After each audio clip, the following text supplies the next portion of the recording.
তোর ইমান কত আমি দেখে নেব। এই মহিলাটাকেও তপ্ত তেলের মধ্যে ছেড়ে দেয়। বাকি রইল ফেরাউনের বউ আসিয়া। আসিয়ারে ফেরাউন বলল, আসিয়া এক আল্লাহর ইবাদত ছাড়ো, আমার সেজদা দাও। আসিয়ারও এক কথা, জীবন দিব, ইমান দিব। ফেরাউন বলে, আসিয়া তোরে উলঙ্গ করব, বউ হয়েছিস, আই ডোন্ট কেয়ার। হাজার হাজার মানুষের সামনে নিজের বউকে উলঙ্গ করলো। তক্তার মধ্যে উলঙ্গ বউকে শুইয়ে হাতের মধ্যে পেরেক ঢুকালো, পায়ের মধ্যে পেরেক ঢুকালো। এক একটা পেরেক ঢুকায় তক্তার মধ্যে ছিদ্র হয়ে ঢুকে আর ফিনকি দিয়ে রক্ত বেরোয়। আসিয়া চিৎকার মারে। ফেরাউন বলে, তাড়াতাড়ি আসিয়ারে তেলের মধ্যে ফেল। আল্লাহ বললেন, জিব্রাইল যা, জান্নাতটা তুলে নিয়ে আসিয়ার চোখের সামনে ধর। আমার আসিয়া জান্নাত দেখে দেখে যেন আমার কাছে আসে। মালিক তুমি জান্নাতে, তোমার পাশে আমার একটি ঘর বানিয়ে দিও, একটি ঘর বানিয়ে দিও। সে বিভীষিকাময় মহাদিনে তোমার কাছে তুমি টেনে নিও। মালিক তুমি জান্নাতে, তোমার পাশে আমায় একটি ঘর বানিয়ে দিও। পড়েন আমিন। এই জন্য আসিয়াকে রব্বুল আলামিন গোটা বিশ্বের সব নারীদের জন্য মডেল বানালেন। তার মানে কাফেরের বউ মুমিন নারীদের মডেল, আবার নবীর বউ লূত আলাইহিস সালামের বউ, নূহ আলাইহিস সালামের বউ কাফের নারীদের মডেল। সুবহানাল্লাহ কইবেন না? কথা বললাম পৃথিবীর মধ্যে যা যা আছে, সাগরের কথা, মরুভূমির কথা, পাহাড়ের কথাও বললাম। বড় বড় পাহাড়ের কথাও কোরআনে আছে না নাই? আল্লাহ বললেন, ওয়াজআলনাল জিবালা আওতাদা, পাহাড়কে আমি পেরেকের মতো বানিয়েছি। পেরেক যদি কাঠের মধ্যে ঠুকে দেন, পেরেকের বেশিরভাগ চলে যায় কাঠের ভিতরে, সামান্য মাথাটা বাইরে থাকে। ঠিক তেমনি পাহাড় দুনিয়াতে উপরে দেখা যায় যতটুক, তার 3 ডবল মাটির নিচের পাহাড় থাকে। আমরা জানলে বিশ্বনবী পড়তেন, আল্লাহুম্মা রাব্বান নাস আযহিবিল বাস ইশফি আনতা শাফি লা শিফা ইল্লা শিফাউ শিফাউন লা ইউগাদিরু সাকামা। আবার পড়তেন, আসআলুল্লাহাল আযীম রাব্বাল আরশিল আযীম আইয়াশফিয়া। এজন্য অসুস্থ হলে এই দোয়াগুলো করে দিবেন। ঝাড়ফুঁক করবেন। ঝাড়ফুঁক ইসলামে আছে, তাবিজ তোমার ইসলামে নাই। এগুলোর ব্যাপারে বলবো আজকে আমরা। অনেকে তাবিজ লাগে অনেকগুলো, এদিকে 5টা, গলায় 5টা, হাতে 5টা। তারপর আমাদের কাছে নিয়ে আসে, হুজুর একটু দোয়া করেন ছেলের জন্য। কি হয়েছে? কে হুজুর কথা শোনে না, অসুস্থ থাকে প্রায়। তো যেই তাবিজ লাগাইছেন এগুলার ভারে ওজন এমনিই তো অসুস্থ থাকবে পোলা, ঠিক কিনা? তাবিজ ছিঁড়ে ফেলবেন। বেশিরভাগ তাবিজগুলোর মধ্যে দেখবেন ওই যে মোমবাতি দিয়ে আটকায় দেয় না, খোঁচায় খোঁচায় খুলবেন, খুইলা দেখবেন ভিতরে কি লেখছে জানেন? জাফরানের কালি দিয়া 7, 8, 9, 3, 4, 5। হুজুর এগুলো কোরআনের আয়াতের সংক্ষেপে লিখছে। তোরে সংক্ষেপে লেখার পারমিশন দিয়েছে কে? কে দিয়েছে পারমিশন? 786 নাকি বিসমিল্লাহ হয়। 1 কোটি বার 786 লেখলেও একটা বিসমিল্লাহ সমান হবে? বিসমিল্লাহরে সংক্ষেপ করলেও 786। আবার হরে কৃষ্ণ হরে রাম এটারে সংক্ষেপ করলেও 786। চিল্লা এখন ঠিক কি না? এজন্য তাবিজ তোমার নয়, রুকিয়া করবেন। ঝাড়ফুঁক করা সুন্নাত। ঝাড়ফুঁক করা কি সুন্নাত। সূরা ফালাক, সূরা নাস, এই 2টা পরে যদি ফু দেন, জিনের বাদশাও দিব দৌড়। ছোট্ট বাচ্চারা যদি জিনে ধরে, পরিতে ধরে, আয়াতুল কুরসি পরে ফু দেন, জিনের 12টা বাজায় দিবে কে? এগুলো পড়তে চায় না। বিশ্বনবী হাসান আর হুসাইনকে এই দোয়াগুলো পড়ে ফু দিতেন। হাসান হুসাইনকে তাবিজ পড়ায় নাই কখনো।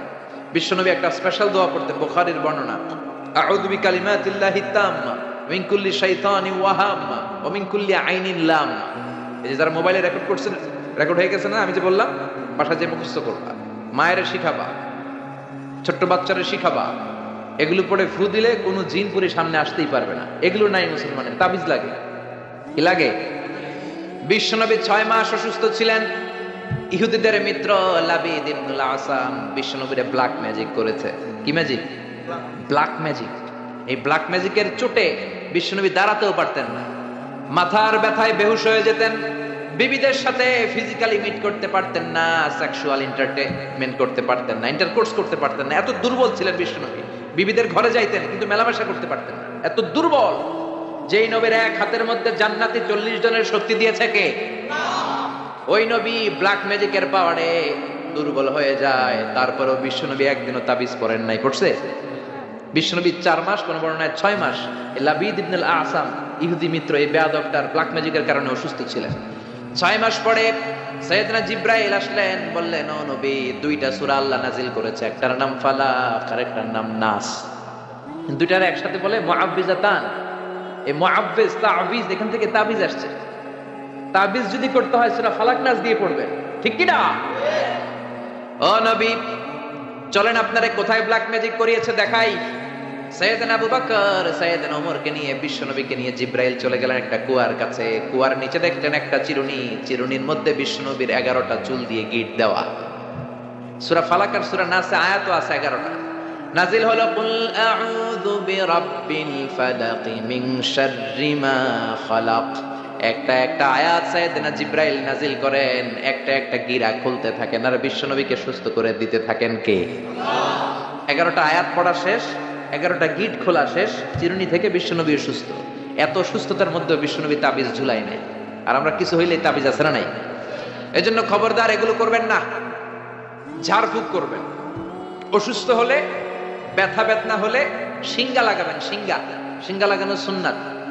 কিন্তু বাদদানি মহিলারা যে মাথায় দিয়ে যায় ফুকুয়ায় জুকুয়ায়, শিঙ্গা লাগায়, সাপের খেলা দেখায়, এগুলো বলে, এলাকায় বলে ফুকুয়ায় জুকুয়ায় শিঙ্গা লাগে। ওই শিঙ্গা না, বিশ্বনবী যে শিঙ্গা লাগিয়েছেন, আরবিতে এটাকে বলে আল হিজামা, ইংরেজিতে বলে কাপিং। এজন্য বিশ্বনবী নিজের শিঙ্গা লাগাতেন, সাহাবীদেরকেও শিঙ্গা লাগাতে বলতেন। আমাদের সমাজে এখন আমরা শিঙ্গা লাগাই না, ঝাড়ফুঁক করি না, খালি তাবিজের পিছনে দৌড়াই। আজকে থেকে ঝাড়ফুঁক শুরু করবেন। কেউ যদি অসুস্থ হয় সূরা ফাতিহা পড়ে ফু দিবেন। সুস্থ করবে কে? বিশ্বনবীর হাতে একবার বল্লা পোকা কামড় দিল, ব্যথার চোটে নবী কাতরায়। মা আয়েশারে বললেন, আয়েশা লবণের পানি গরম দাও, হাতের মধ্যে ঢালো। বিশ্বনবী সূরা ফাতিহা পড়তে লাগলেন আর ফু দিতে লাগলেন। মা আয়েশা লবণের পানি ঢালতে লাগলেন। মা আয়েশার লবণের পানি ঢালাও শেষ, বিশ্বনবীর সূরা ফাতিহা পড়াও শেষ, আঙ্গুলের ব্যথাও। মা আয়েশা বললেন, নবী আপনি সূরা ফাতিহা পড়ে ফু দিলেই তো ভালো হয়ে যায়, আমারে কষ্ট দিলেন কেন? আমার লবণের পানি গরম করতে বললেন কেন? বিশ্বনবী বললেন, আয়েশা লবণের পানির মধ্যে সোডিয়াম ক্লোরাইড আছে। It's a very natural pain killer, natural vaccine. লবণের ভিতরে কি থাকে? সোডিয়াম ক্লোরাইড থাকে। এটা আপনার পেইন কিলারের কাজ করবে। ব্যথার মধ্যে লবণ সিদ্ধ দিয়ে পানি ঢালেন, সুস্থ করে দিবে কে? আয়েশা। এই পানি দিয়ে চিকিৎসা হয় আর সূরা ফাতিহা পড়ে ঝাড়ফুঁক হয়। চিকিৎসার ঝাড়ফুঁক দুইটার সমন্বয়ে রোগ ভালো করে কে? আল্লাহ। অনেকে বলে হুজুর দোয়া করেন আমার জন্য অসুস্থ। কি রোগ? কয় ক্যান্সার। চিকিৎসা করছেন নি? কয় না, খালি দোয়া করেন আপনি। আমি বললাম আমার দোয়াতে আপনার ক্যান্সার ভালো হবে না, আপনাকে চিকিৎসাও করতে হবে, তারপরে হুজুরের কাছে দোয়াও চাইতে হবে। দুইটার সমন্বয়ে রোগ ভালো করে কে? বিশ্বনবীর সাহাবারা সফরে গেলেন, পথিমধ্যে দেখলেন অনেক মানুষের ভিড়, মানুষকে সরিয়ে এক সাহাবী ভেতরে ঢুকলেন। বুখারীর বর্ণনা। ঢুকে দেখে এক লোক শুয়ে আছে, সবাই মন্ত্র পড়ে ফু দেয়। সুমন্তর সু কালী কুত্তার গু, এরকম সুমন্তর সু আছে না নাই? সাহাবী বললেন, কি হয়েছে তোমাদের? লোকেরা বলল, যে লোকটা শুয়ে আছে আমাদের নেতা, একটা অজগর সাপ পাইথন কামড় মেরেছে, আমাদের নেতা মরে যাবে, আমাদের সুমন্তর সু কালী কুত্তার গু এগুলো দিয়ে কিচ্ছু হচ্ছে না, কি করি? বুখারীর বর্ণনা। সাহাবী বললেন, আমার কাছে এমন এক জিনিস জানা আছে যেটা পরে ফু দিলে ভালো করবে কে? ওরা বলতে লাগলো, তাহলে তুমি করো। সাহাবী কয়, না করুন না, শর্ত আছে। কি শর্ত? 100 ছাগল দিবা। কয়টা ছাগল? কতিফু গানাম, এক পাল ছাগল দিতে হবে। সবাই চিন্তা করলো, যেটা অসুস্থ আমাদের নেতা, নেতা মরে গেলে আমরা হয়ে যাবো খেতা, ঠিক কিনা? ছাগলের কোনো সমস্যা নাই। বাড়ি বাড়ি ছাগল তুলতে শুরু করলো। এক পাল ছাগল তোলা হয়ে গেল। এবার সাহাবীরা ডেকে বলে, যাও ঝাড়ফুঁক করো। বিশ্বনবীর সাহাবী ওযু করে জিজ্ঞেস করলো, কোন জায়গায় কামড় দিয়েছে? পায়ের এই জায়গায় কামড় দিয়েছে। বিশ্বনবীর সাহাবী একবার সূরা ফাতিহা পড়ে ফু দিলেন, বন্ধ চক্ষুটা মুহূর্তের মধ্যে খুলে যায়। আবার ফু দেওয়ার পরে শোয়া থেকে বসে যায়। তৃতীয়বার ফু দেওয়ার পরে দাঁড়াইয়া হাঁটতে শুরু করছে। আল্লাহু আকবার। সব তো টাসকি খেয়ে গেছে। সাহাবাকে টাসকি পরে খাইও, আগে ছাগল দাও। 100 ছাগল নিয়ে বাপের বেটার মতো মদিনায় ফিরে আসতেছে। মাঝ পথে সাহাবাদের পেটে প্রচন্ড ক্ষুধা, কয়েকটা ছাগল জবাই করেও খাইছে গোশত। এখন চিন্তা করলো, হায় রে, কোরআন বেঁচে যে ছাগল লইলাম, এটা জায়েজ হয়েছে কিনা খাওয়াটা? বিশ্বনবীর মাসালা জিজ্ঞেস করার দরকার আছে না নাই? মদিনায় যে বিশ্বনবীর দরবারে হাজির, সালাম দেয়, ও নবী সফর থেকে এসেছি, এমন এমন ঘটনা, 100 ছাগল এনেছি, ফাতিহা দিয়ে ঝাড়ফুঁক করেছি, জায়েজ হয়েছে কিনা বলেন? ছাগলের গোশত সবার পেটে ঢুকে গেছে আমাদের, এখন মাসালা দেন তাড়াতাড়ি। বিশ্বনবী বললেন জায়েজ হয়েছে মানে কোরআনের দাম বাড়ায় আসছো মিয়া, ছাগলের গোশত কিছু থাকলে আমার ঘরেও দিও। আল্লাহু আকবার। দেশমানি এখানে বাবা যারা এসেছেন আপনারা সবাই আপনাদের ছেলেদেরকে এই উপদেশগুলো দিতে হবে, এখন থেকেই তাদেরকে কোরআন শেখাতে হবে।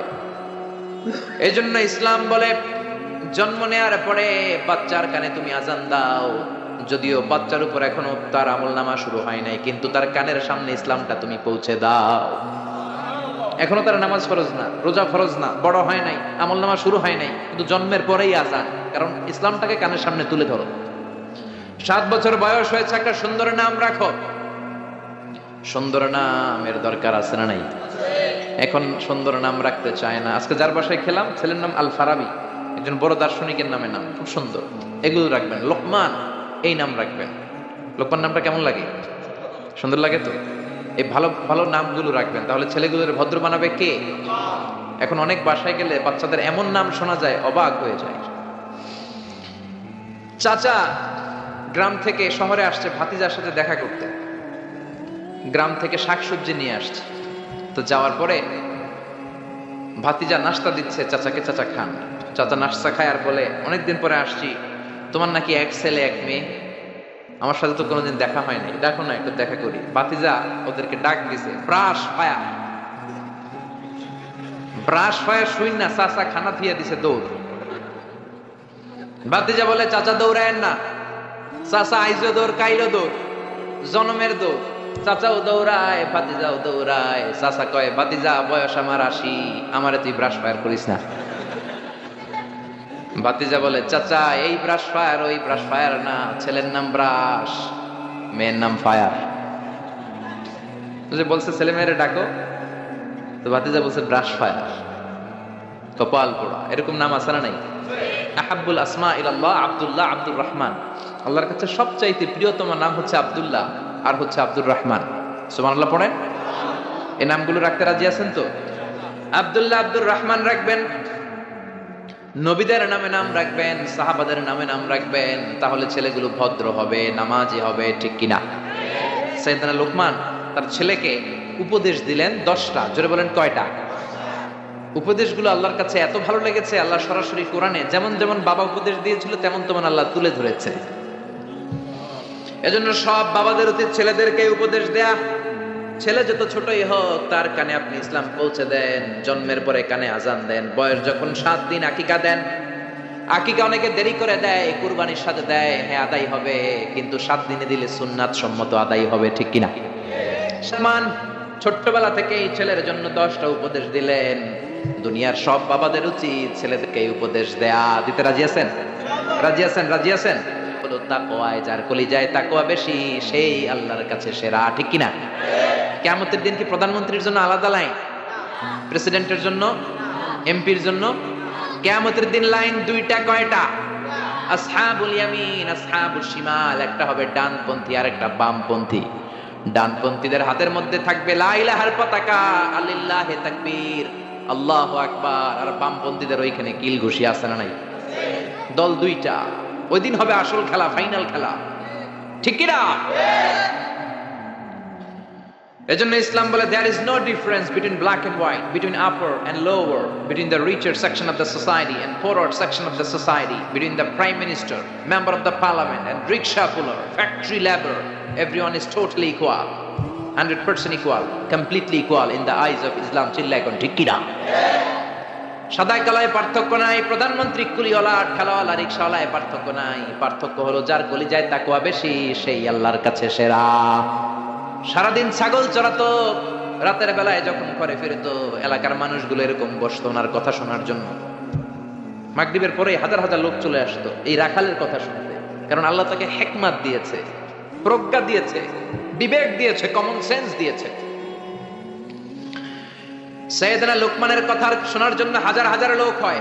লোকমানের মনিব ভাবে ঘটনা কি, আমি হলাম ওর মনিব, আমার কাছে কেউ আসে না।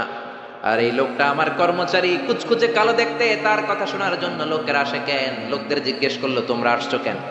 আপনার রাখাল ছেলের মাথার মধ্যে এত হিকমত, এত বুদ্ধি, তার কথাগুলো শোনার জন্য আমরা এসেছি। আমার এই রাখালের এত হিকমত, এত বুদ্ধি, দেখি তো কি হিকমত আছে।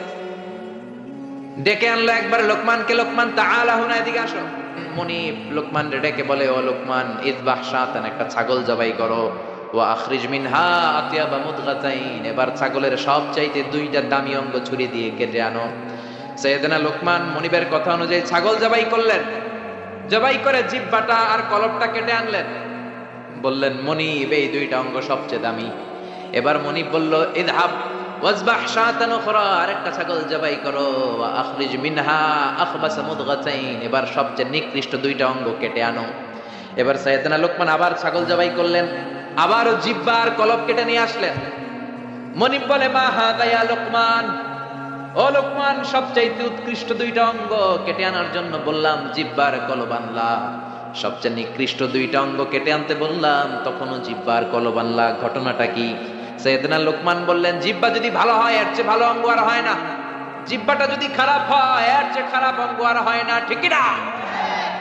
এই জিহ্বা দিয়ে যদি কোরআনের তেলাওয়াত করেন, এই জিহ্বা দিয়ে যদি আপনি আল্লাহর জিকির করেন, এই জিহ্বা দিয়ে যদি কোরআনের দাওয়াত দেন, এই জিহ্বা দিয়ে যদি ভালো ভালো কথা বলেন, এই জিহ্বাটাই হলো সেরা অঙ্গ। আর এই জিহ্বা দিয়ে যদি মিথ্যা কথা বলেন, ওয়াদার খেলাফ করেন, মানুষকে গালি দেন, চগলখুরি করেন, গীবত করেন, জিহ্বার চেয়ে খারাপ কোন অঙ্গ হতে পারে? এজন্য আল্লাহ বললেন, আলাম নাজআল লাহু আইনাইনি ওয়া লিসানান ওয়া শাফাতাইনি ওয়া হাদাইনাহুন নাজদাইন। ও গোলাম, তোরে চোখ দিলাম, ঠোঁট দিলাম, তোরে আমি জিহ্বা দিলাম। জিহ্বা দিলেন কে? জিহ্বা না থাকলে খাবারের স্বাদ নিতে পারতেন? জোরে বলেন। আল্লাহর দেহের অঙ্গগুলার সেটিং এত সুন্দর। এই দেখেন, খাবো, এইখানে মুখ, চাবানোর জন্য ভিতরে দাঁত, ঘ্রাণ নেওয়ার জন্য তার 2 ইঞ্চি উপরে নাক, দেখার জন্য চোখ। আচ্ছা, আমাদের চোখ দুইটা যদি পিছনে থাকতো, এদিকে একটা এদিকে একটা, তাহলে খাওয়ার সময় এটা ভালো কি খারাপ দেখার জন্য এইভাবে নেওয়া লাগতো, তাই না? আচ্ছা, নাক যদি এইখানে না থাকে, নাক থাকতো এইখানে, পিঠে, পিঠে যদি নাকটা থাকতো, তাহলে খাওয়ার আগে এটা কি ভালো খাবার না বাসি খাবার, আগে নাকের এইখানে দেখানো লাগতো, একটু সুইকা দেখি ভালো কিনা, ঠিক কিনা? চোখ যেখানে আল্লাহ রাখলেন, এখান থেকে যদি মাত্র 2 ইঞ্চি উপরে, এইখানে হয়তো বাম চোখটা, এদিকে ডান চোখটা, কি হইতো? ফুটবল খেলতে যায়, ফুটবলে হেড দিতে গেলে চোখ দুইটা ডিমের মতো পচে যেত, ঠিক কিনা? কান দুইটা চমৎকার জায়গায় দিলেন। এই কানটা যদি আল্লাহ এই বগলের নিচে দিত, আর এই ডান কানটা যদি এই বগলের নিচে দিত, আজকে আমার ওয়াজ শোনা লাগতো এইভাবে, ঠিক কিনা? কারণ এইভাবে যদি কান চাপা পড়ে থাকে, কথা শোনা যাবে? সুবহানাল্লাহ কইতে পারলেন না? এই জন্য আল্লাহ বললেন, আলাম নাজআল লাহু আইনাইনি ওয়া লিসানান ওয়া শাফাতাইনি ওয়া হাদাইনাহুন নাজদাইন। তোরে জিহ্বা দিলাম, জিহ্বা দিয়ে স্বাদ নেয়ার সুযোগ দিলাম। আমাদের এই যে জিহ্বা, নরম নরম টিস্যু দিয়ে আল্লাহ জিহ্বাটারে বানিয়েছেন। এই জিহ্বার পার স্কয়ার সেন্টিমিটারে টেস্ট বার্ড আছে 84টা। সেই হিসাবে আমাদের পুরো জিহ্বা দিয়ে আমরা কয়েক হাজার ধরনের খাদ্যের স্বাদ আস্বাদন করতে পারি। কোন সুবহানাল্লাহ! এত নরম অঙ্গ দেহের আর দ্বিতীয়টা নাই। একটা চুল যদি জিহ্বার মধ্যে পড়ে যায়, সেটাও টের পাওয়া যায়, জোরে কোন ঠিক কিনা? এজন্য রব্বুল আলামিন সাইয়েদনা মুসারে ডেকে বললেন, ও মুসা, তোর মেজাজ দিয়েছি গরম, কিন্তু জিহ্বা দিয়েছি নরম। ফেরাউনের কাছে যখন দাওয়াত নিয়ে যাবা, গরম মেজাজটা নিয়ে যেও না, নরম জিহ্বাটা দিয়ে নরম নরম ভাষায় দাওয়াত দিবা। ফাকুলা লাহু কাওলান লাইনান লাআল্লাহু ইয়াতাযাক্কারু আও ইয়াখশা। ও মুসা, তুমি আর তোমার ভাই হারুন ফেরাউনের কাছে যখন যাবা, মেজাজ গরম দেখায় না। মেজাজ দিছি গরম, কিন্তু জিহ্বা দিছি নরম। নরম জিহ্বা দিয়ে নরম ভাষায় দাওয়াত দিবা, হয়তো ফেরাউনের কপালে খুলে যেতে পারে, ঠিক কিনা? এজন্য লোকমান জিহ্বা কেটে এনে বলল, জিহ্বাটা সবচেয়ে ভালো, আবার সবচেয়ে খারাপ। কলব কেটে এনে বলল, কলবটা সবচেয়ে ভালো, সবচেয়ে খারাপ। কলবে যদি আপনি আল্লাহরে বসান, এই কলবের ভেতরে যদি আল্লাহরে জিকিরে বসান, এই কলবের মধ্যে যদি সবার জন্য ভালোবাসা থাকে, পিস তারা কোরআনের দাওয়াত দেয়। যারা মুফাসসিরে কোরআন, যারা খতিব, যারা ইমাম সাহেব, আল্লাহ তাদেরকে বললেন, দাওয়াত দেওয়ার সময় হিকমতের সাথে দিবা। উদউ ইলা সাবিলি রাব্বিকা বিল হিকমাতি ওয়াল মাউইযাতিল হাসানাতি ওয়াজাদিলহুম বিল্লাতী হিয়া আহসান। উদউ ইলা সাবিলি রাব্বিকা, আল্লাহর রাস্তায় দাওয়াত দাও। কিভাবে দিবা? বিল হিকমা, হিকমতের সাথে দিবা। হিকমত আল্লাহ সবারে দেয় না। ইউতিল হিকমাতা মাইয়াশা ওয়া মান ইউতাল হিকমাতা ফাকাদ উতিয়া খায়রান কাসীরা। আল্লাহ হিকমত দেন কিন্তু সবাইরে নয়, যারে দেন তার কপাল রে উজালা করে দেন। হিকমতের আরেক অর্থ সুন্নাহ। বিশ্বনবী ইউআল্লিমুহুমুল কিতাব ওয়াল হিকমা, কিতাব শিখাবে আর বিশ্বনবীর সুন্নাত শিখাবে। এই সব হিকমত আল্লাহ লোকমানকে দিয়েছেন। এজন্য রব্বুল আলামিন আমাদেরকেও হিকমত দেখ। আমরা চাই কি চাই না? চাই কি চাই না? সবাই পড়েন আল্লাহুম্মা উরযুকনা আল হিকমা। ও আল্লাহ, আপনি আমাদেরকে হিকমত দেন। পড়েন আমিন। শুকরিয়া করবা, কারণ শুকরিয়া করলে নিয়ামত বাড়ায় দেয় কে? শুকরিয়া না করলে নিয়ামত কেড়ে নেয় কে? লা ইন শাকারতুম লা আযীদান্নাকুম ওয়া লা ইন কাফারতুম ইন্না আযাবি লাশাদীদ। ও বান্দা, যদি আমার নিয়ামতের শুকরিয়া করো, এই যে ভাত খাও, এই যে মাছ খাও, গোশত খাও, এই যে বাতাস নাক দিয়ে বাতাস নাও, এই যে প্রাণ ভরে তুমি পানি খাও, এই যে আমি নিয়ামত দিয়েছি, নিয়ামতগুলোর শুকরিয়া যদি করো, নিয়ামত বাড়ায় দিবে কে? আর যদি না শুকরি করো, জেনে রাখো আমার আযাব বড় কঠিন। ইন্না বাতশা রাব্বিকা লাশাদীদ। আমার পাকড়াও বড় কঠিন। আমি আল্লাহ সব সময় ধরি না, কিন্তু যখন ধরি তখন ধরে ধরে ধরে না ধরলে আল্লাহ, জোরে বলেন, ধরে ধরে ধরে না ধরলে আল্লাহ। সব সময় ধরি না, কিন্তু ধরলে ছাড়ি না। ফেরাউন রে ধরে না কিন্তু যখন ধরছে তখন আর। নমরুদ রে ধরে না কিন্তু যখন ধরছে মশার কামড় দিয়ে দুনিয়া থেকে শেষ। ফেরাউনকে সাগরের মধ্যে সুবানি খাওয়াইছে কে? আব্রাহার বাহিনীকে আবাবিল দিয়ে ধ্বংস করলো কে? তার মানে সব সময় ধরে না, অনেক ছাড় দেয়। ফামাহিলিল কাফিরিন আমহিলহুম রুয়াইদা। কাফেরদেরকে আমি ঢিল দেই, চান্স দেই, সময় দেই, দেখি ফিরে আসে কিনা, দেখি তওবা করে কিনা, দেখি মসজিদে ঢুকে কিনা, দেখি নামাজি হয় কিনা, দেখি ভালো মানুষ সাজে কিনা। জোরে কোন ঠিক কিনা? আমরা যখন ঘুড়ি উড়াই, হাতে থাকে কি? নাটাই থেকে আমরা সুতায় ঢিল দেই, তাই না? ঘুড়ি ডানে যায়, বায়ে যায়, কি আরাম উঠতেছে এই আকাশে, এদিকে যায় ওদিকে যায়। তার মানে কি এই যে ঘুড়ির আর ফিরে আসা লাগবে না? আশা লাগবে কি লাগবে না? সুতা আমরা ঢিল দেই, ঘুড়ি আকাশে উড়ে। সন্ধ্যাবেলায় নাটাই ধরে যখন সুতায় টান দেয়, ঘুড়ির ফিরে আসা লাগে কি লাগে না?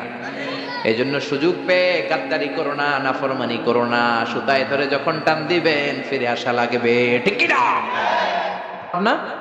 আল্লাহর ক্ষমতা অনেক বেড়ে যাবে আমরা শুকরিয়া করলে। বেড়ে যাবে, বেড়ে যাবে।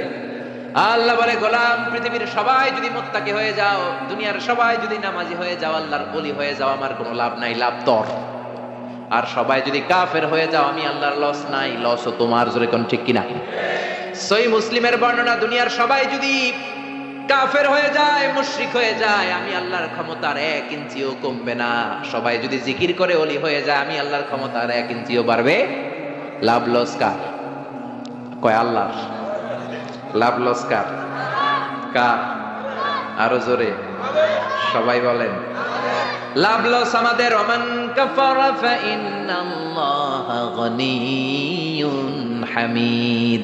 আর যদি কুফরি করো, জেনে রাখো আল্লাহ মুখাপেক্ষী, আল্লাহর কিছু লাগে না, লাগে আমাদের। আমাদের প্রয়োজনে আমরা আল্লাহর কাছে ঠেকা, আল্লাহ কারো কাছে ঠেকা নাকি? আমাদের প্রয়োজনে আমরা আল্লাহর কাছে চাই, আল্লাহ কারো কাছে চায় নাকি? এবার সাইয়েদনা লোকমান ছেলেরে দাওয়াত দিবেন, ছেলেরে উপদেশ দিবেন। শুরু করলেন উপদেশ।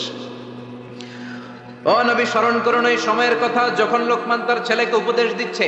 এজন্য ছেলেরে নসিহত করবেন, উপদেশ দিবেন। বিবিকে নসিহত করবেন। কোরআনে আল্লাহ বলেছে ফাইদুহুন্না, বিবিরে ওয়াজ করো। আমরা ওয়াজ করতে চাই না, ফ্যামিলি মিটিং নাই, ছেলেদেরকে আমরা কিছু বলি না। ছেলেদেরকে উপদেশ দিবেন। লোকমান বলল, ইয়া বুনাইয়া, ও আমার বাজান, ও আমার কলিজার টুকরা সন্তান।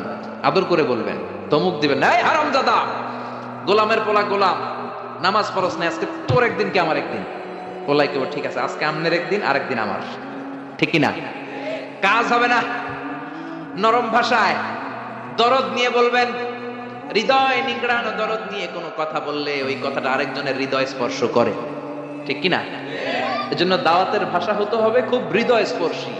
নসিহত হতে হবে খুব কোমল ভাষা। অনেকে নসিহত করে মনে হয় যে আমার কিলাই বানানো আছে না, নাই? এটা তো নসিহত না, এটা ঝগড়া। বাবা ছেলের ডাক দিল, ইয়া বুনাইয়া, আমার বাজার, ও আমার কলিজার টুকরা, ও আমার বৎস, ও আমার সন্তান, ও আমার কলিজার টুকরা, এরকম দরদ মাখা কণ্ঠে, ও আমার বাজান, ও আমার সন্তান, এভাবে ডাকবে। কলিজার টুকরা সন্তান বলে প্রথম উপদেশ দিচ্ছেন, লা তুশরিক বিল্লাহি ইন্নাশ শিরকা লাযুলমুন আযীম। ও আমার কলিজার টুকরা সন্তান, শিরক করো না। কি করো না? সবাই বলেন, কি করো না? শিরক করো না, কারণ ইন্নাশ শিরকা লাযুলমুন আযীম, শিরক হলো বড় জুলুম। কারণ এই জুলুমটা কোনো মানুষের উপর জুলুম নয়, জুলুমটা কার উপর? যে আল্লাহ রিজিক দেয়, আল্লাহর না মাইনা আরেকজনের মানেন, আপনি মুমিন না মুশরিক? যে আল্লাহ আপনার স্রষ্টা, তার ইবাদত না করে আরেকজনের ইবাদত করেন, আপনি মুমিন না মুশরিক? এজন্য বললেন লা তুশরিক বিল্লাহ, শিরক করো না। ক্যান্সারের চেয়ে ভয়ঙ্কর, ক্যান্সারের অ্যানসার আছে, শিরকের কোনো অ্যানসার নাই, ঠিক কিনা? বিশ্বনবী বললেন, আখফা মিন দাবিবিন নামাল, পিঁপড়ার চেয়েও গুটি গুটি পায়ে তোমার দেহের ভিতরে শিরক নামক ভাইরাস ঢুকে তোমার ঈমানকে সারখার করে দিবে, ঠিক কিনা? এজন্য কখনোই কোনোভাবে শিরক করা যাবে। যালিকা লিমান ইয়াশা, আল্লাহ চাইলে সব গুনাহ ক্ষমা করে দিতে পারেন, শুধু শিরকের গুনাহ ছাড়া। কোন গুনাহ ছাড়া? আরো জোরে বলেন। আল্লাহ সব গুনাহ মাফ করেন, কিন্তু শিরকের গুনাহ মাফ করেন। এজন্য হাদিসে কুদসিতে আল্লাহ বললেন, পাহাড় পরিমাণ গুনাহ নিয়ে যদি কিয়ামতের দিন আমার সামনে হাজির হয়ে যাও, ওই গুনার মধ্যে যদি শিরকের গুনাহ না থাকে, আমি আল্লাহ পাহাড় পরিমাণ ক্ষমা আর দয়া নিয়ে তোর কাছে হাজির হয়ে যাব। পাহাড় পরিমাণ গুনাহ, এই গুনার ভিতরে শিরকের গুনাহ নাই, তাহলে পাহাড় পরিমাণ ক্ষমা নিয়ে আমাদের কাছে হাজির হয়ে যাবে কে? এজন্য আল্লাহ ফরমান, লা ইন আশরাকতা লা ইয়াহবাতান্না আমালুকা ওয়া লা তাকুনান্না মিনাল খাসিরিন। যদি কোনো ক্রমে শিরক করে ফেলো, তোমার সব আমলগুলো বাতিল করে দিবে কে? এজন্য শিরক করা যাবে? শিরক মানে আল্লাহর সমকক্ষ কাউরে মনে করা, আল্লাহর অংশীদার স্থাপন করা, আল্লাহর নামে কাউরে ডাকা, আল্লাহর মতো কাউরে ক্ষমতাবান মনে করা, এটা হচ্ছে শিরক। বুঝতে পেরেছেন? এজন্য প্রথমে ছেলেরা বললেন, লা তুশরিক বিল্লাহ, আল্লাহর সাথে শিরক করবা না। শিরক হলো বড় অপরাধ, শিরক হলো মহা পাপ, সব পাপের বাপ। এটা হচ্ছে শিরক। এটা কি? শিরক করা যাবে? শিরক তিন ধরনের। কথাগুলো কঠিন, সহজে বুঝালে বুঝবেন। সহজ করে কইতে আমায় কহজে, সহজ করে যায় না কওয়া সহজে। সহজ করে বুঝাচ্ছি, কিন্তু মনোযোগ দিয়ে শুনতে হবে। শুনতেছেন তো? তিন প্রকার। প্রথমে শিরক দুই প্রকার, শিরকে আকবার, শিরকে আসগার। শিরকে আকবার মানে বড় শিরক, এই শিরক করলে আপনি মুশরিক, আবার নতুন করে কালিমা পড়তে হবে। এটা তিন ধরনের। শিরক ফির রুবুবিয়্যা, রব হিসেবে মানতে হবে একজনকে, তিনি কে? আল্লাহর ছাড়া যদি অন্য কাউরে রব মানেন, আপনি মুমিন না মুশরিক? এইজন্য কবরের প্রথম প্রশ্ন কি? মার রব্বুক। আপনি যদি কোন জানি না, কোনই আছে না নাই? আর শিরক ফির রুবুবিয়্যা, রবের নামে যদি শিরক করেন, ফেরাউন বলেছিল আনা রব্বুকুমুল আ'লা, আমি বড় রব, আমি বড় খোদা। আল্লাহ কয় তুই হুদা। এজন্য সাগরের মধ্যে চুবাইছে কে? এজন্য আল্লাহ ছাড়া কাউরে কোনোদিন রব মানা যাবে। দুই নাম্বার, শিরক ফিল উবুদিয়্যা, ইবাদত হবে একজনের, তিনি কে? এখন আপনি মসজিদেও যে আল্লাহরে সেজদা দেন, আবার দরগায় যে, মাজারে যেও আপনি সেজদা দেন, আপনি মুমিন না মুশরিক?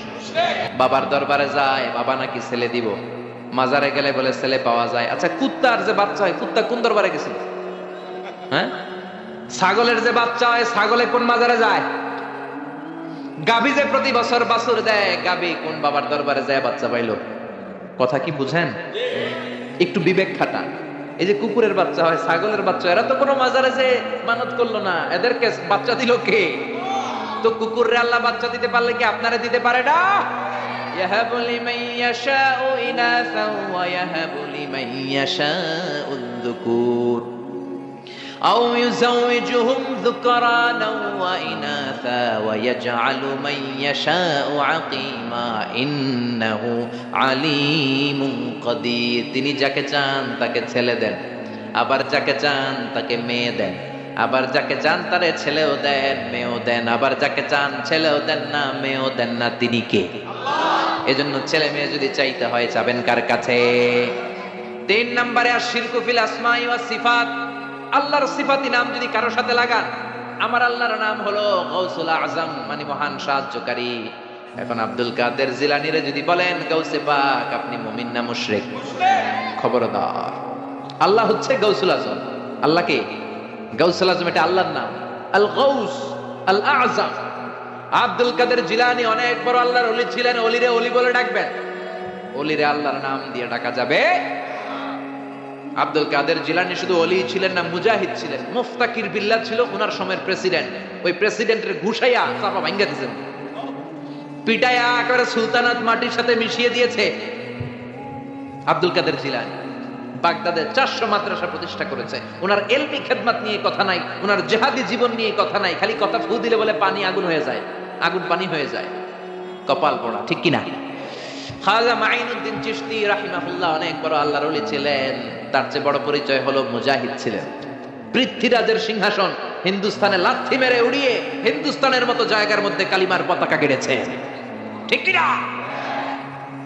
এই ওয়াজগুলো করে না, শুধু বলে ফু দিয়া এটা করছে, জায়নামাজ বিছাইয়া সাগর পার হইছে, খালি এই ওয়াজ করে। এরা এক একজন মুজাহিদ ছিলেন, এরা এক একজন স্ট্রাগল করেছেন, অন্যায়ের বিরুদ্ধে জিহাদ করেছেন। চিল্লায় বলেন ঠিক কিনা? কিসির কথা বলেন? এটা করলে আপনি সাথে সাথে মুশরিক হবেন না, কিন্তু কবিরা গুনাহ হবে। আপনাকে তওবা করে ক্ষমা চাইতে হবে। চিল্লায় বলেন ঠিক কিনা? ছোট শিরকের মধ্যে 1 নাম্বার হলো রিয়া, সব লোক দেখানো। নামাজ পড়তে হবে একজনের জন্য, তিনি কে? এখন যদি আপনি লোক দেখানো নামাজ পড়েন, আপনি শিরক করে ফেললেন। বিষ্ণু বলেন, আমি আমার মৃত্যুর পরে তোমাদের ব্যাপারে সবচেয়ে যেই জিনিসটার আমি নবী ভয় পাই সেটা হলো আর রিয়া, ছোট শিরক। মানুষ লোক দেখানোর জন্য কাজ করে। হজ করেছে, নামের আগে হাজি না লেখলে উনি সাইদটা ওড়ে, আছে না নাই? তো আপনি হজ করছেন কি আলহাজ লাগানোর জন্য? তো আপনি তো নামাজও পড়েন, নামের আগে মুসল্লি লাগান না কেন? আপনার নাম হবে আল মুসল্লি, আস-সাইম, আল মুজাক্কি, আল হাজ কুতুবউদ্দিন। কারণ আপনি নামাজ পড়েন, আপনি যাকাত দেন, আপনি রোজা রাখেন। শুধু হজটা লাগান কেন? কপাল পোড়া। হজ করেছেন আল্লাহর জন্য, খবরদার কোনোদিন নামের আগে আলহাজ লাগাবেন না। লাগাবেন? হজ করেছেন কারে দেখাইতে? কার খুশির জন্য? তো আপনি যে হজ করছেন, আপনি যে নামাজ পড়েন, আপনি যে তাহাজ্জুদে উঠে কাঁদেন, এটা নামের আগে লাগান কেন? আমলগুলো বাতিল হয়ে যাবে। রিয়া সব শেষ করে দেয়। জাহান্নামের অতল গহ্বরে একটা জায়গা আছে, ওই জায়গাটার আগুনের এত তেজ, ও জাহান্নাম ওই জায়গা থেকে 70 বার দিনে পানা চায়। সাহাবারা বললেন, ওই জায়গায় কারা যাবে? বিশ্বনবী বললেন, যারা লোক দেখানো আমল করবে তারা যাবে। মান কানা হালিফান বিল্লাহ লা মুহালাতা, যদি আপনার কসম কাটতেই হয় কোন কাজে, একজনের নামে কাটবেন, তিনি কে? আপনি বলবেন আল্লাহর কসম। আবার বারবার যারা কসম কাটে তাদের মধ্যে নেফাকি আছে। বারবার নয়, কোন একটা বিষয়কে এমফাসাইজ করার জন্য, গুরুত্ব বোঝানোর জন্য অনেক সময় কসম কাটা লাগে না? বিচারে, সালিশে, অনেক বিষয়ে কসম কাটা লাগে তাকিদ দেওয়ার জন্য। তখন আপনি কসম কাটবেন একজনের নামে, তিনি কে? আল্লাহর নামে আপনি কসম কাটবেন। আল্লাহর নাম ছাড়া কারো নামে কসম কাটা যাবে নাই। নতুন বউ আসছে বাড়িতে, মা চা বানায় খাও। বৌমা চা বানাইতে যায় ফ্রিজ ভেঙে ফেলছে, বউটা ভালো না, এটা কুলক্ষণ, এটা অপয়া। এগুলো ইসলামে না। ইসলাম বলে আল কদর খাইরিহি ওয়া শাররিহি মিনাল্লাহ, ভালো হোক মন্দ হোক দুনিয়ার কেউ করতে পারে না, করতে পারে একজন, তিনি কে? এরপরে ইতিয়ানুল আররাফিন, গণকের কাছে যাওয়া যাবে। অনেক গণক বাবা বাংলাদেশে আছে না নাই? গনে গনে নাকি সব বলে দেয়। বিশ্বনবী বললেন, মান আতা আররাফান, যে কোনো গণকের কাছে যায়, ফাসালাহু আন শাইইন, যে কিছু জিজ্ঞেস করে, গণকের কাছে যে জিজ্ঞেস করার সাথে সাথেই 40 দিনের আপনার নামাজগুলারে বাতিল করে দিবে কে?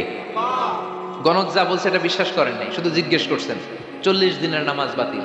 আর গণক যা বলেছে যদি বিশ্বাস করেন, মুশরিকদের কাতারে আপনারা তুলে দিবে কে? এজন্য গণকের কাছে যাওয়া যাবে না। খবরদার টিয়া পাখির কাছে যায়। টিয়া পাখি নাকি ভাগ্য বলে দেয়। কত নিম্ন রুচির লোক হতে পারলে একজন মানুষ আশরাফুল মাখলুকাত হয়ে টিয়ার কাছে ভাগ্য জানতে চায়। ভাগ্য তো মহাবিশ্ব সৃষ্টির 50,000 বছর আগে লৌহে মাহফুজে লিখে দিয়েছে কে? আর জোরে বলেন কে? এরপর কোমরে কাইতন বাঁধে, আছে না নাই? হাতের মধ্যে আজমি শরীফের সুতা বাঁধে। পরীক্ষার রাত্রে দেখলাম একটাই ঘুরে, বললাম কিরে পড়স না? কই যে হুজুর সুতা আছে, আজমি শরীফের সুতা। আমার A+ ঠেকাবে কে? এরকম আছে না নাই? সুতা তোমার কিচ্ছু করতে পারে না, করতে পারে একজন, তিনি কে? এরপরে ইঁদুরের কাছে যে দাঁত চায়, দাঁত নিয়ে কই ইন্দুর মামা, ইন্দুর মামা। মাই কইছে, আমনে আমার বড় মামা, আমার মোটা দাঁত নিয়ে আমনের চিকুন দাঁত দেন।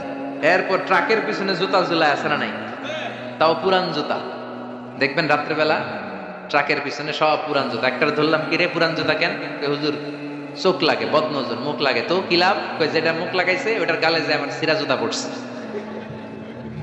কপাল পোড়া। তুমি ট্রাককে হেফাজতের জন্য জুতার উপর তাওয়াক্কুল করেছো, আল্লাহর উপর তাওয়াক্কুল করো নাই, তুমি মুশরিক। জোরে কোন ঠিক কিনা? এরপরে মাজার দেখলে ড্রাইভার ভাইরা গাড়ি স্লো করে, করে কি করে না? মাজারের দিকে এরকম করে, আছে না নাই? কিরে স্লো করলি কেন? কয় বাবার মাজার, বাবায় অনেক গরম, গাড়ি আমার উল্টায় দিবে। জোরে চালাইলে, গাড়ি উল্টায় দিলে দুর্ঘটনা হয়, মানুষ মারা যায়। যে লোক কবরে শুইয়া মানুষ মারে ওইটা আল্লাহর ওলি নাকি ডাকাই? ওটা তো অনেক বড় সন্ত্রাসী, ঠিক কিনা? পুরাতন একটা অ্যালবাম ঘাটতে শুরু করলাম, ঘাটতে ঘাটতে দেখি আমার বয়স যখন 4 তখন আমার একটা ছবি, ওইখানে আমার কপালও কালো টিপ দেওয়া। আম্মারে ধরলাম, কালো টিপ দিলা কেন? কয় তোর নানি কইছে। নানিরে ধরলাম, তুমি কইছো কেন? কয় তোর বড় আম্মা কইছে, ওই বেডি আর বাইসা নাই, আর ধরতেও পারি নাই। এই জন্য এগুলো করা যাবে। এই কালো টিপ দিবেন না। সূরা ফালাক নাস করে ফু দিবেন, সুস্থ করে দিবে কে? তারপরে কয় পরীক্ষার সকালে ডিম খাবি না, পরীক্ষায় ডিম পাবি। আপনাদের এলাকায় বলে? বলে? আহা, এটি ভুয়া কথা। আমি তো সবসময় পরীক্ষার দিন সকালে ডিম খাইতাম আর ফার্স্ট হয়ে যেতাম। এই যে মিশরের পরীক্ষায় যখন দিলাম, ডিম খেয়ে গেছি, ফার্স্ট হয়ে গেছি। ডিম খাইলে ফার্স্ট হয়ে যাবে, ডিম খাইলে পরীক্ষায় ডিম পাবে, এটা ভুয়া কথা। এরপরে বলে তোর যদি হাত চুলকায় তাইলে তোর টাকা আসবে। বলে না? আসলে কি আসে? টাকা আসে? আসে না। ধনী বানায় কে? গরিব বানায় কে? আবার মাথায় যদি 2 গিট থাকে, 2টা গিট থাকে, কয় তোর 2 বিয়া। আছে না নাই? মুসলমান এগুলোতে বিশ্বাস করতে পারে। এজন্য লোকমান বললেন, লা তুশরিক বিল্লাহি ইন্নাশ শিরকা লাযুলমুন আযীম। খবরদার শিরক করো না, শিরক বড় অপরাধ। 1 নাম্বার উপদেশ শেষ। 2 নাম্বার, ইয়া বুনাইয়া ইন্নাহা ইন তাকু মিসকালা হাববাতিন মিন খারদালিন ফাতাকুন ফি সাখারাতিন আও ফিস সামাওয়াতি আও ফিল আরদি ইয়াতি বিহাল্লাহ ইন্নাল্লাহা লাতীফুন খাবীর। প্রথম উপদেশ দিলেন, বাবা শিরক করিস না, শিরক বড় পাপ, সব পাপের বাপ। ক্যান্সারের অ্যান্সার আছে, শিরকের কোনো অ্যান্সার? দরজা বন্ধ করে, লাইট অফ করে রাতের বেলা পাপ করলেন, কেউ দেখে নাই, দেখছে কে? তিনি লাতীফুন খাবীর, সূক্ষ্মদর্শী। তিনি থাকেন অনেক উপরে, 7 আকাশ, সিদরাতুল মুনতাহা, বাইতুল মামুর, লাউহে মাহফুজ, তারপরে আল্লাহর আরশ, তারপরে কুরসি, তার উপর আল্লাহর 70,000 নূরের পর্দা। সেখান থেকে আল্লাহ সপ্তম জমিনের নিচেও যদি অমাবস্যার রাতে কোন পিপিলিকা, পিঁপড়া নীরবে নিঃশব্দে হেঁটে যায়, এত উপর থেকে ওই পিঁপড়ার আওয়াজও আল্লাহ শুনতে পায়। এই যেটা করো, কিয়ামতের দিন তোমার সামনে তুলে ধরবে কে? এটাকে বলে সেন্স অফ অ্যাকাউন্টেবিলিটি, জবাবদিহিতার চিন্তা। এই সফটওয়্যার, তাকওয়া নামক এই সফটওয়্যার যদি ছেলের মাথায় ইনস্টল করে দেন, এই ছেলে আর কোনোদিন বেয়াদব হবে না, এই ছেলে বেনামাজি হবে না, এই ছেলে বেরোজগার হবে না, এই ছেলে ডাকাত হবে না। চিল্লা এখন ঠিক কিনা? 3 নাম্বার উপদেশ, ইয়া বুনাইয়া আকিমিস সালাতা ওয়া আমুর বিল মা'রুফি ওয়ানহা আনিল মুনকার। ইয়া বুনাইয়া, ও আমার ছেলে, আকিমিস সালাহ মানে কি? সালাতে কায়েম করো, সালাতে কায়েম করো, হবে সম্মানী তুমি, হবে জান্নাতি তুমি, হবে জান্নাতি তুমি, হবে সম্মানী তুমি। দিবে কাল হাসরে শীতল ছায়া আরশে আজিম। রাব্বিয়াল আলা, রাব্বিয়াল আযীম, রাব্বিয়াল আলা, রাব্বিয়াল আযীম। আল্লাহু আকবার। আউয়ালু মা ইউহাসাবু বিহিল আবদু ইয়াউমাল কিয়ামাতি as-সালাহ। কিয়ামতের দিন প্রথম যে আল্লাহ হিসাব যেটার চাইবেন সেটা কি? নামাজ। নামাজের হিসাব যদি সহজ হয়, সব সহজ করবে কে? নামাজের হিসাব কঠিন হলে কঠিন করবে কে? এজন্য বিশ্বনবী বললেন, মুরু সিবিয়ানাকুম বিস-সালাতি হুম 7 সিনিন। ছেলের বয়স যখন 10 বছর নামাজের আদেশ দাও, আর ছেলের বয়স যখন 7 বছর নামাজের আদেশ দাও। 10 বছর হলে নামাজের জন্য শাসন করো, ঠিক কিনা? 7 বছরে আদেশ করবেন, সাথে সাথে নিয়ে যাবেন। 10 বছরে নামাজ না পড়লে শাসন করবেন, চোখ গরম করবেন, রক্তচক্ষু দেখাবেন, প্রয়োজনে পিটাবেন, তারপরেও নামাজে নেওয়ার দরকার আছে না নাই? 7 বছর বয়স থেকে যদি আপনি নামাজের কথা বলেন, 10 বছর এমনি ছেলে পাক্কা নামাজি হয়ে যাবে, ঠিক কিনা? দুনিয়ার আগুনের জন্য, দুনিয়ার আগুন থেকে বাঁচাতে হলে ছেলেকে যদি ডাকতে হয়, জাহান্নামের আগুন থেকে যদি বাঁচাতে চান, ডাকার দরকার আছে না নাই? এজন্য দিন শুরু হবে ফজরের নামাজ দিয়ে। কোন নামাজ দিয়ে? জোরে বলেন। বাবা যারা আছেন নামাজের দাওয়াত দিবেন। এরপরে 4 নম্বরে বললেন ওয়া'মুরু বিল মা'রুফ, ভালো কাজের আদেশ দাও। 5 নম্বরে বললেন ওয়ানহা আনিল মুনকার, খারাপ কাজের নিষেধ করো। ভালো কাজের আদেশ, খারাপ কাজের নিষেধ, এগুলো করো। কুনতুম খায়রা উম্মাতিন উখরিজাত লিন-নাসি তা'মুরুনা বিল মা'রুফি ওয়া তানহাউনা আনিল মুনকার। ভালো কাজের আদেশ দাও, মন্দ কাজের নিষেধ। বাচ্চাদেরকে এগুলো শিখাবেন। পাপ থেকে বাঁচলে হবে না, সমাজটারও পাপ থেকে বাঁচানোর দরকার আছে না নাই? আপনি যদি বলেন আমি তো নামাজ পড়ি, এরা না পড়লে আমার কি, আমি পাপ করি না, ওদেরকে আমি বাধা দিব না, আমার কি? আযাব আর গজব আসলে আপনিও বাঁচবেন না, আপনি সবার আগে ভুগবেন, ঠিক কি না? পাশের লোকদেরকে নামাজের দাওয়াত না দেন, ভূমিকম্প আসলে শুধু এই জালেমরা মরবে না, আপনারা আলেমরাও মরবেন, কোন ঠিক কি না? জালেমও মরবে, আলেমও মরবে। এজন্য আল্লাহ বললেন ওয়াত্তাকু ফিতনাতাল্লাতী লা তুসিবান্নাল্লাযীনা যালামু মিনকুম খাসসা। ওই আযাবকে ভয় করো যে আযাব যখন আসে শুধু জালেমের উপর আসে না, আলেমের উপরও আসে, ঠিক কি না? মুসা আলাইহিস সালাম আল্লাহরে বললেন আল্লাহ তুমি এলাকায় যখন ভূমিকম্প দাও, আযাব দাও, শুধু জালেমদের উপরে দাও না, আলেমদেরকেও মেরে ফেলো। শুধু পাপীদেরকে মারো না, ভালো মানুষদেরকেও তো মেরে ফেলো, কারণটা কি? আল্লাহ আযাব আর গজব দিলে শুধু খারাপ মানুষদেরকে মারো না কেন, ভালোদেরকেও মারো কেন? আল্লাহ বললেন প্রশ্নের উত্তর আমি দিব না, তুমি নিজে পেয়ে যাবা। মুসা আলাইহিস সালাম হাঁটতে শুরু করলেন, শুনতেছেন নাকি জিমানি ধরছে? হাঁটতে হাঁটতে বিশ্রামের জন্য এক গাছের নিচে বসলেন, বসে ঘুমায় গেলেন। ওই গাছের নিচে ছিল 20 পিঁপড়ার বাসা। 3টা পিঁপড়ে এসে মুসা নবীর পায়ে কামড়াতে শুরু করলেন। 20 পিঁপড়ার কামড়ানির চোটে নবী মুসার ঘুমাতে পারে না, উঠে গেছে ব্যথায়। এই নবীর মেজাজ কি গরম না নরম? মেজাজের চোটে ঘুম থেকে উঠে পা দিয়ে পিষে পিষে পুরো বাসাটারে নাস্তানাবুদ করে দিলেন। পুরা পিঁপড়ার বাসা সে সবগুলা পিঁপড়া পা দিয়ে পিষে পিষে মারলেন। আল্লাহ ডেকে বললেন ও মুসা, কামড় দিছিল কয়টা পিঁপড়া? সব ডেরে মারলা কেন? সবগুলারে শেষ করলা কেন? আল্লাহ ডেকে বলে মুসা আযাব আর গজব যখন আমি দেই বেছে বেছে দিতে পারি না, দিলে একসাথে সবাই রে দেই, ঠিক কি না? এজন্য নামাজ একা পড়লে হবে না, সবাইরে নামাজের দাওয়াত দেওয়ার দরকার আছে না নাই? এরপর আল্লাহ বললেন ওয়াসবির, সবর করো। ছেলে যদি নামাজি হয়, ভালো কাজের আদেশ দেয়, খারাপ কাজের